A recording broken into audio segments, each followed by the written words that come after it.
আমাদের এখানে বৃষ্টি হচ্ছে, তাই আমি আমার হাইব্রিড নয়নতারা গাছ দুটোকে শেডের মধ্যে এনে রেখেছি, কারণ হাইব্রিড নয়নতারা গাছের মধ্যে যদি বৃষ্টির পানি পড়ে তাহলে গাছগুলো মরে যায়। আর দেখো বৃষ্টির পানি কীভাবে ছাদের মধ্যে জমে রয়েছে। আর দেখো সকাল সকাল বাগান আমাকে কি সুন্দর একটা উপহার দিল। আর তেমন কিছু না, খুব সুন্দর একটা সেলেসিয়ার গাছ হয়ে রয়েছে।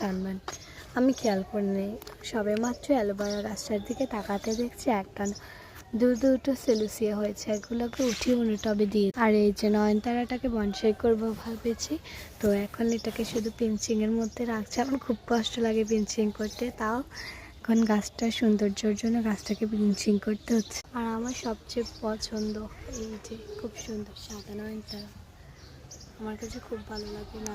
আর দেখো বৃষ্টির পানি পড়ে সিঙ্গোনিয়ামের পাতাগুলো খুব সুন্দর পরিষ্কার হয়ে গেছে, আর সিঙ্গোনিয়ামটাকে দেখতেও খুব সুন্দর লাগছে, তাই না? এবছর আমার প্রচুর নয়নতারা করার ইচ্ছা আছে, তার জন্য অনেকগুলো গাছ লাগিয়ে নিয়েছি। দেখো ড্রাগন গাছের টবেও নয়নতারা হয়েছে। কিছুক্ষণ আগে এখান থেকে আরেকটা বড় গাছ উঠিয়ে অন্য টবে দিয়ে রেখেছি, আর এখন আরও দুটো গাছ রয়েছে, এগুলোকে উঠিয়ে রাখতে হবে।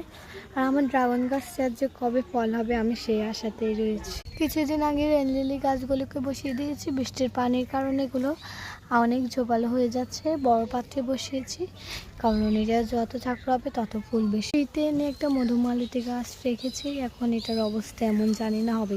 আর আমার চ্যানেলের ভিডিওগুলো যদি তোমাদের কাছে ভালো লাগে অবশ্যই সাবস্ক্রাইব করে দেবে। Bye bye.